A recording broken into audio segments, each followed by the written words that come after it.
Mike Littlehills is our next presenter, and he's going to talk to you about the one thing that has the greatest impact on your health: sleep.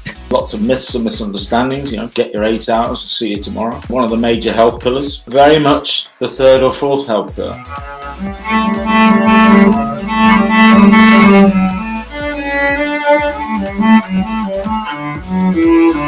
They're a little bit hesitant to make changes. There's so many things that are happening in our lives right now that are beyond our control. One of the leading contributing causes of death and disability in industrialized countries is high blood pressure and its consequences, heart attacks and strokes. If I have anything, I try 3 days of fasting. And if it doesn't get better, I consider a treatment. Practical demonstration of what I want to share with you today, which is breath work. Probably around, I would estimate me to be around 16 years old. And my mother had psoriasis, just a small amount on her elbows. Helps with inflammation. It helps with there's so many medical benefits associated with cold exposure. We're going to begin with the first element, which is water. Today we're going to talk about memory. It's a very hot topic, and I am very passionate about helping people improve their memory and age healthfully, cognitively, physically, and socially.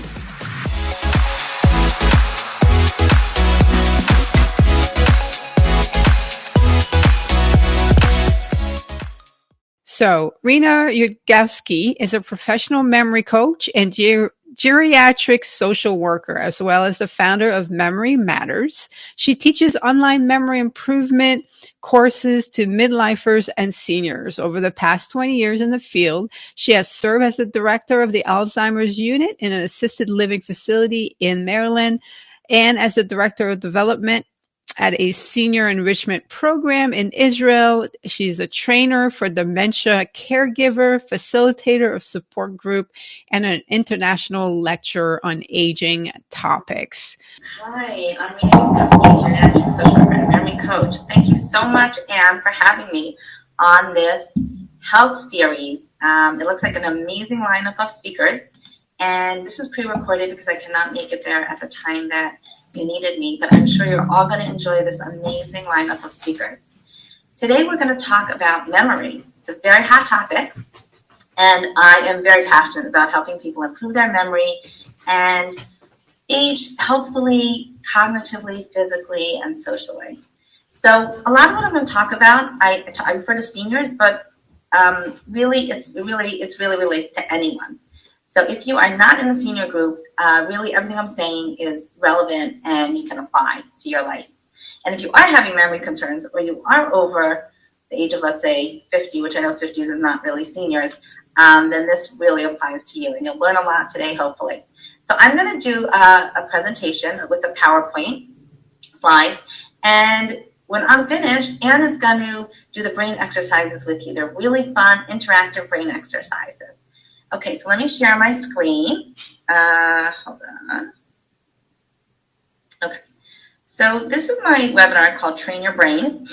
And my business is called Memory Matters. Here's my website. You can check it out, renayudkowsky.com. If you have any questions on anything I'm going to say today or want more information on what I do, just email me. I'll be happy to talk to you. Rena@renayudkowsky.com. Okay, so when we're talking about brain health. Brain health is a very big topic.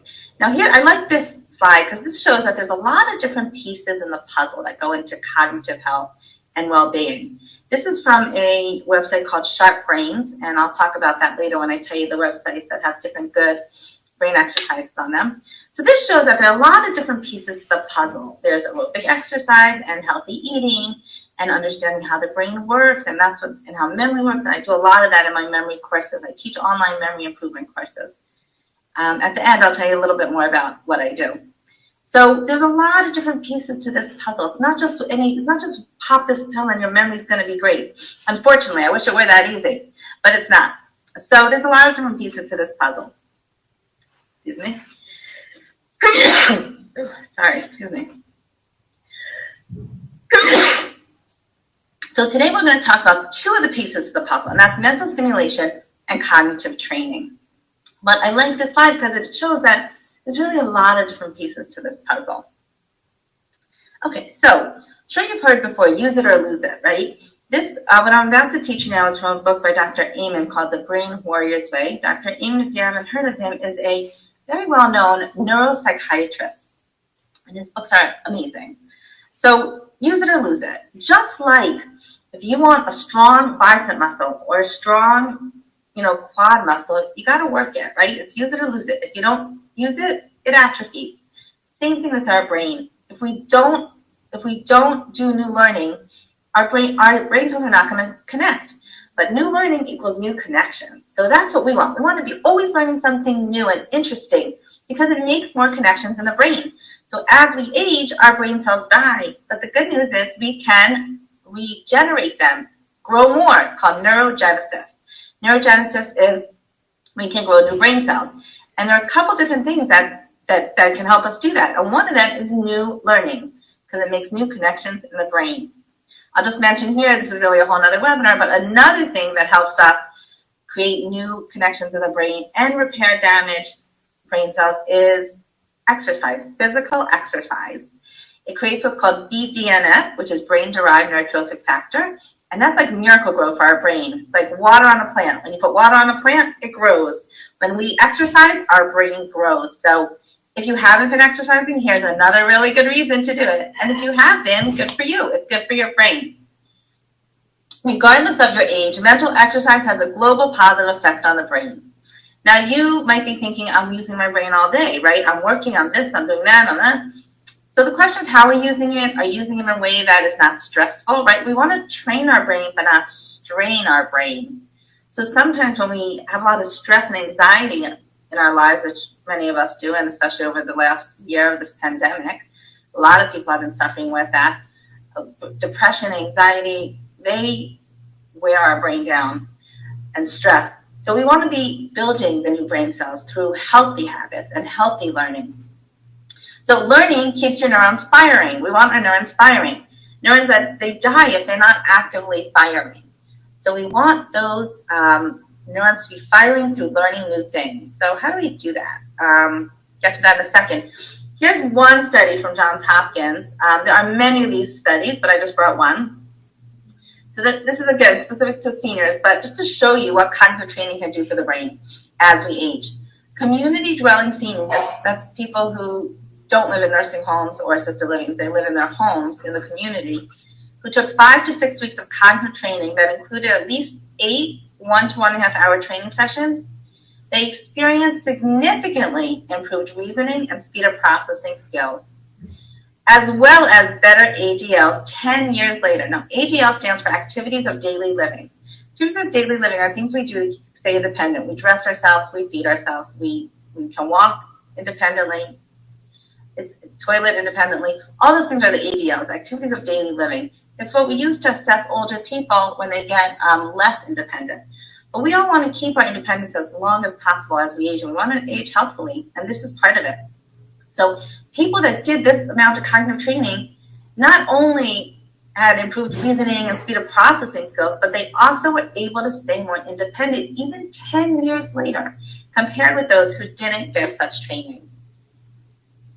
Okay, so here's this. I love this slide. This is my favorite slide. Cross-train your brain. So if you come to me and say, Rena, what's the best exercise for my brain? Or is Sudoku good for me? People always ask me, is Sudoku good for me? Are crossword puzzles good for me? The answer is yes and yes. They're all good for you, but it's not enough. You can't just sit and do crossword puzzles all day because that works with one part of your brain. So just like if you want to have a strong bicep muscle, you got to work out the biceps, but that's not going to help your quadriceps or your stomach muscles, right? We've got to cross-train our body. Same thing with cross-training our brain. Our brain has a lot of different areas, and each area is responsible for different, I'm thinking in Hebrew, that's so funny, because I'm actually in Israel, for different functions.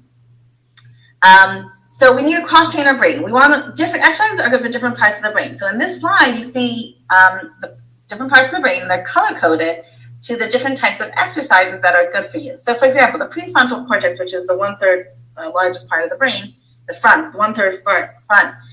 And that, the prefrontal cortex is really important. I mean, all parts of our brain are important, but prefrontal cortex is in charge of decision-making, organization, empathy,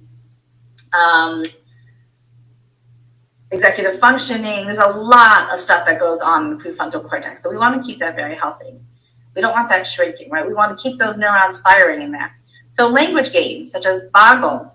I'll add in there bananagrams if you like that one. Chess. Chess is like a strategy game. Very, very good for the prefrontal cortex. Crossword puzzles. So yes, crossword puzzles are good for your prefrontal cortex. But if they're not hard for you because you're so good at it, then it's not doing the job. It's not challenging. The idea on the underlying principle of all of this is you want to be challenging your brain because then it's stimulating new cells. But if you're so good at it that it's easy for you and it's not challenging, then it's not doing what you need. Same thing as lifting weights. Okay, I keep going back to that analogy. If you lift, 2-pound weights, but that does nothing for your muscle because your muscle really can handle 10-pound weights. So, you want to be working hard. You want to be challenging and stimulating your brain all the time. Now, temporal lobes. Memory games and learning to play a new musical instrument. This is why music is so, so good for the brain. And parietal lobes, math games like Sudoku. So yeah, Sudoku is great for your parietal lobes. But again, if Sudoku is really easy for you because you're so good at it, because you do it all day, then it's not challenging and it's not going to do the job. It's not going to create those new connections.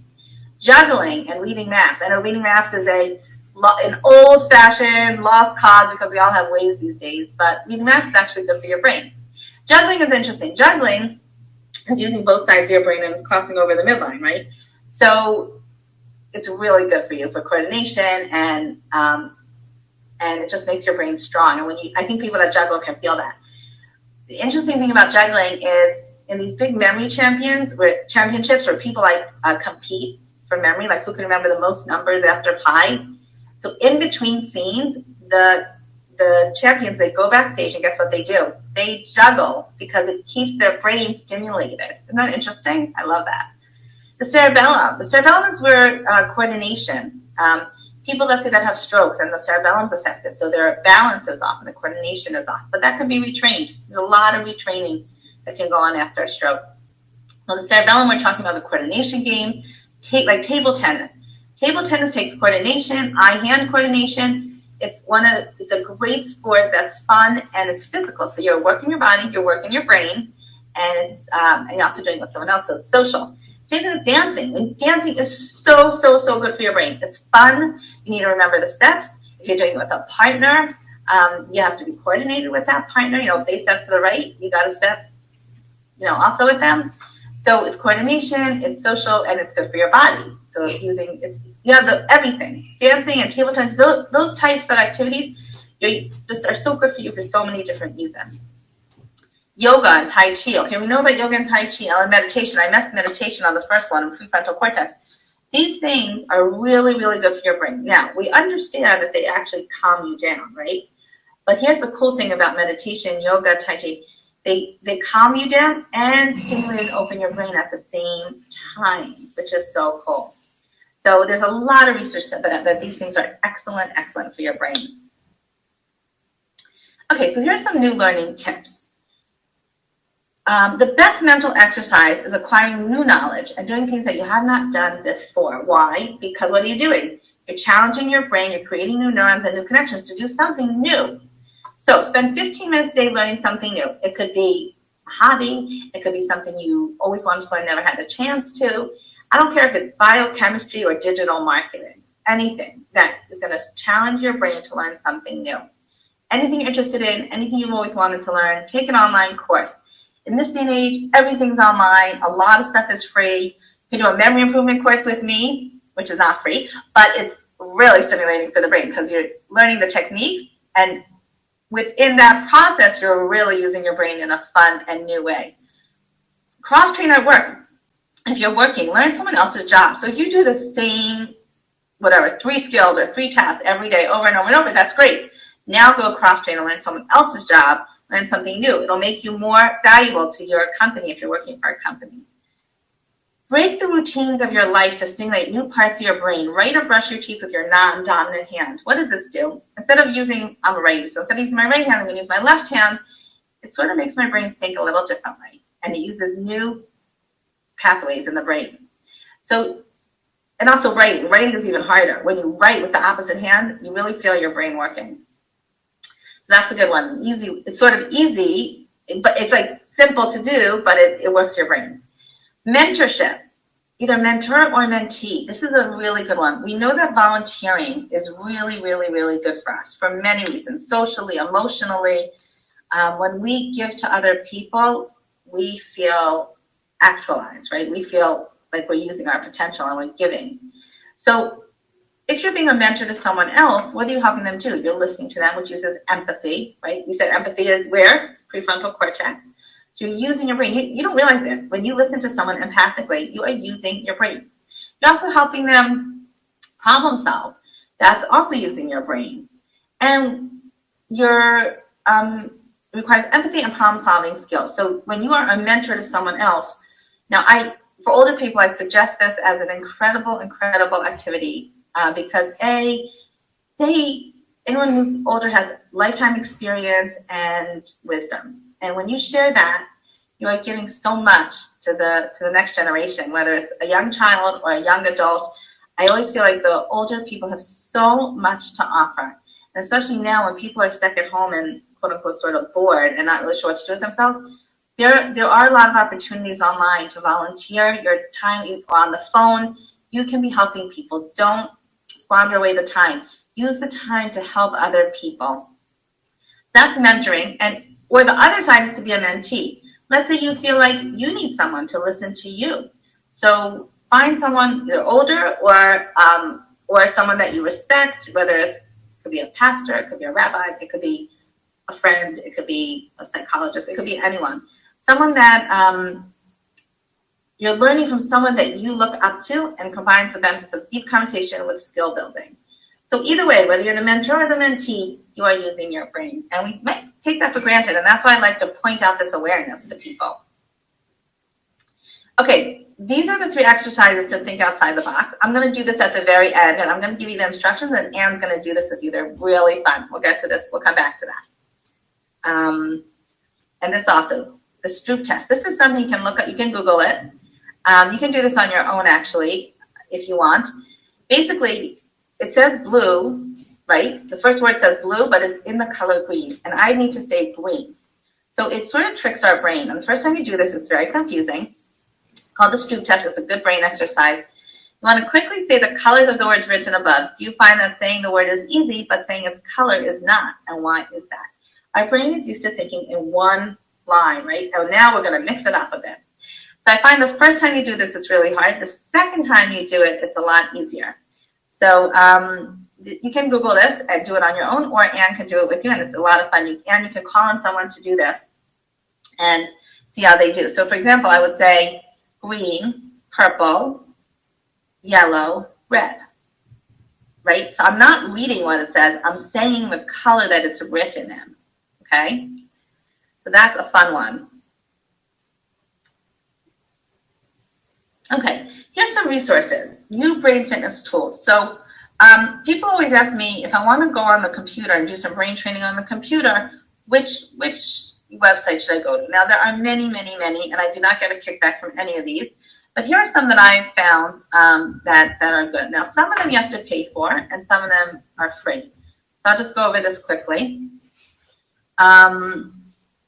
The sharpbrains.com. Remember in the first slide I showed you that the puzzle pieces? So that's from a website called sharpbrains.com, and that has a lot of different brain teasers and research. They're doing a lot of market research on the different tools. So that's a great website, and that's free. There's Brain HQ, is a web-based cognitive training program, and it also includes useful field of view training, and it has, which is an important component of safe driving. You know, when people get older, they're not sure if they can continue to drive safely. There's a few things online, like down here it says CogniFit Senior Driver, that can assess whether a person should really be driving cognitively because of their cognitive skills.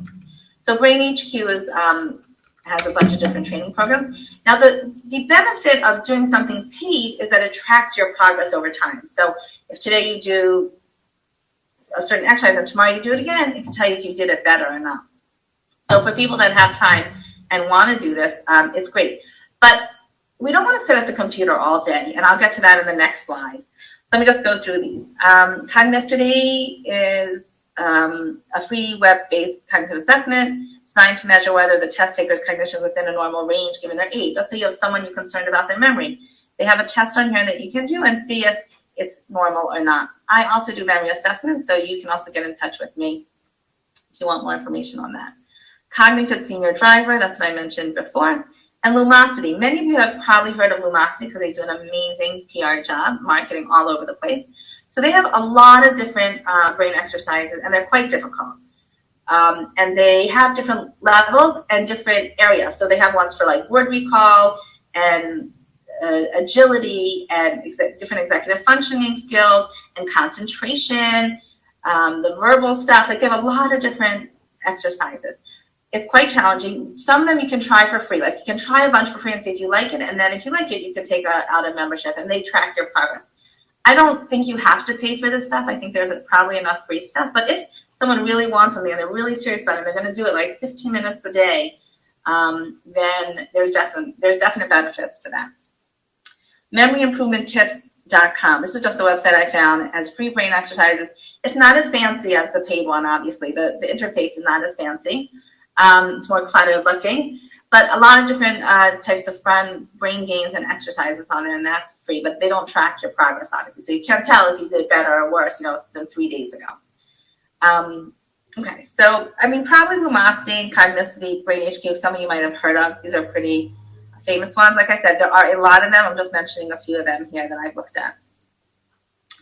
So here's the bottom line with computerized brain, computerized brain training program. So people say, should I do this on the computer? Here's the bottom line. It can increase your mental flexibility, keep you mentally sharp as you age, and even make you more intelligent. There is a debate about this, though, because there's a chance that the studies that want to prove, like Lumosity, puts a lot of money into proving that it helps, and I'm sure it does. The question is that the best way to train your brain or not? So there's definite benefits, and they are trying to prove, and there are studies that prove that it is really good for you and that it can improve your memory. The question is it good? We are all spending so much time in front of the computer, and is that really good in the long term? So if you're already spending too much time in front of your computer or smartphone, your time might be better spent going out for a stroll, enjoying a new hobby, or even visiting with a friend.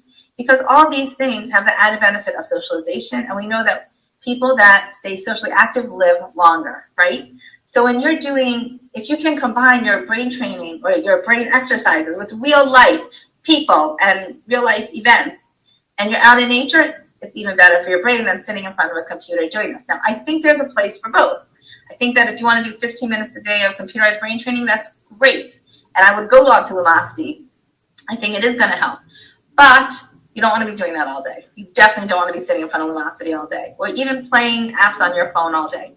There's a place for a few minutes a day, but I don't think we want to be doing that all day. A new hobby, music, learn a new language, those things are so, so good for your brain. And being out in the sun and the air and just seeing like the expanse on the horizon does something healing for us. All of these activities can have major long-term effects on the health and vitality of your brain. So I guess what we're saying is that the brain training has a place, a couple minutes a day, but we don't want to overdo it. The bottom line here of this entire talk is we want to use our brains. Use your brain so you don't lose it. And we want to train it but not strain it. So anything where you feel like stressed, that's not going to be helping, okay? So if you're doing brain training games and you feel like all competitive and anxious and depressed that you're not doing well, that's not doing the trick. You want to find something that is hard enough or challenging enough that you feel like you're using your brain, but not too challenging that you feel just like, oh, what's wrong with me, okay? And we want to combine it with being out in nature, being with people, so, so important. And this has been something so hard this year for us. Many of us are so what I call socially starved, right? We're socially starved. It's like we just want to see people. So thank God here in Israel things have opened up. We're almost back to normal. Most of the population here is vaccinated. I know that is not the case in other places in the world. So just know that being with people is good for your brain. Even just talking to friends. Like we take it for granted. When you talk to your friend, there's a certain stimulation that goes on in your brain that we totally take for granted, but just know that it's there and it's great for you. Okay.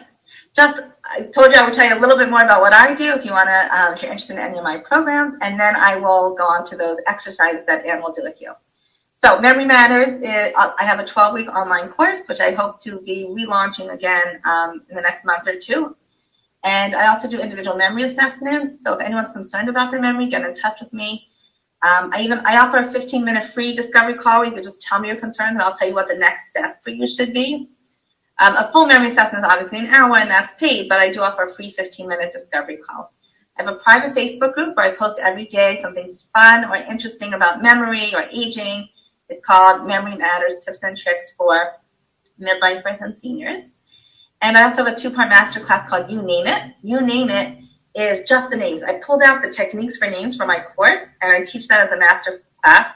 So if you're not interested in the whole course, you just want to hear how do I remember names, because that's a biggie, I have a really fun 2-part masterclass called You Name It. That's done live, and my course is live. However, if you want something that's more convenient, I have something called Remembership. Look at the middle of this screen. You see that logo, Remembership? It's a 3-month membership, and you can get to that by going to my website, renayudkowsky.com/membership. And it's I launched this in December, and it's been very, very, very successful. Basically, it's a 3-month membership. It starts as soon as you join, so you don't have to be anywhere at a certain time. Every week you get a short video of me giving you memory tips and techniques and a brain exercise, all different fun brain exercises. Every week it's different. And you do that whenever you want. And then once a month we hop on a live coaching call where you can ask questions about any of the material, and we have really good interaction between the members that are in Remembership. So check out Remembership if you, either for you or a loved one, if you have any concerns about memory, want to sharpen your memory, want to take charge of your memory, Remembership is really a fun program, and it's very reasonable in terms of the price. I've also been doing webinars like this to senior groups all over the world. So if you know any senior groups that would enjoy a program like this, I also have one on focus called What Did I Come to the Fridge For? Because we all have that happen to us. So that's 4 techniques to improve focus. So get in touch with me if you would be interested in hearing that. Now, let's go back to the brain exercises. 1 second. There we go. Okay. 3 exercises to think outside the box. So I'm going to give you the instructions, and you guys could do it together as interactively as you like to. So the first one is alphabetize adventure. Now, these are really simple. They work your brain. You don't need anything. You don't even need a pen and paper. And you can do this anywhere. You can do this while you're waiting online at the doctor's office. Okay, or waiting online at the grocery store, and you just want to use your brain. Instead of looking at your phone the whole time, put away your phone and do these to stimulate your brain. Alphabetize adventure is, you look around, it could be anywhere, and you find, let's say, a 5-letter word. If 5 letters too hard, do 4 letters. Take a 5-letter word. I'll take, for example, number, N-U-M-B-E-R. I'm going to alphabetize it in my head. So it's going to be B-E-M-N-R-U. Okay, I just take a word, and in my head, I'm going to alphabetize it. What does this make you do? It makes you sort of hold information in your head and then scramble it, like rethink it in a different way than you're used to. So it uses your brain. The second one is really fun. You can do this with kids. You can do this with your grandparents. You can do this at your dinner table. It's have a conversation without the letter E. Now, you could actually use any letter. E is very hard because it's one of the vowels. It's really hard. So, and you're going to have 2 people go back and forth and have a conversation without using the letter E. And you'll see, it's quite challenging. First of all, you have to think really carefully before you talk, which is not a bad thing. We should get used to that. And you have to improvise. Because let's say I want to say, how are you today? Well, I can't say that because R has an E at the end of it, right? So I have to improvise. I have to compensate. I have to come up with some other way to say it. So I'm using what? My creativity. These are exercises to think outside the box, to be more creative. And this is from The Power of Forgetting by MikeBeister.com. And he says that if you do this like a couple minutes a day, you will, in the long run, you will find that you can come up with solutions to problems more creatively. And that's really cool. So have a conversation without using the letter E. If E is too hard, do M or N. And it's really fun, and you'll feel your brain being challenged. And you can do this anywhere with anyone, any age. It's a really fun one. It really makes you think. The third exercise is add up a series of 1-digit numbers fast. So it could be your credit card number, your passport number, your social security number, your phone number. or your license plate. Take any, series of 1-digit numbers and add it up. So I'll give you an example. My phone number is 991-6226. So 9 plus 9 is 18, plus 1 is 19, plus 6 is 25, plus 2 is 27, plus 2 is 29, plus 6 is 35. I've done that before. That's why I could do it so fast. But that's just an example. So that's more like with numbers. So for those of you that are scared of numbers or say you're bad at math, stop saying that and just practice. Use that part of your brain. Make it stronger. The people that I've had 85-year-olds tell me they're bad at math because their whole life they've been told they're bad at math. But like, really, you can train that part of the brain. So that's the cool thing. So I hope you enjoy these exercises. And please get in touch with me with any questions. I'm happy to answer questions. Rena at renayudkowsky.com. I'll put that up here one more time. And thank you so much. I hope you enjoyed this. I hope this was helpful. I have a lot more information about memory and memory techniques and memory tips. So feel free to go to my email list. Oh, I forgot to say that. Send me an email or go to my website, and from my website you can get on my email list, and then you will know when I start my course again or the master class. But membership is available at any point. So yeah, please get on my email list so that you know what's going on. I'd love to have you on my email list or in my Facebook group. Thank you so much for joining me today, and enjoy the rest of the talk. Thank you, Anne. All right. Thank you so much. So if anybody wants to practice those little memory exercise, raise your hand and let me know. I will pull you in and we can do those exercises. If not, that's okay. Get your family, friends, anyone together and practice those different things. What I love about the class that Rena just gave us is that it taps into some of the other things that we talked, right? So she mentioned meditation. She mentioned learning new things. So when you're learning about your body, when you're learning about your health, when you're trying new things, when you're implementing these other health first, all of it is so good for your brain. Everything about first times and new experiences is amazing for your brain. That is how you do neuroplasticity, is through the process of learning. And the process of learning has a level of frustration attached to it. For your brain to rewire itself, it requires that level of frustration. So as you are learning and you're frustrated, maybe you're not learning fast enough, you're not understanding everything that you're trying to learn, just continue, push through the frustration. When you go to sleep at night is when your brain defrags, captures the information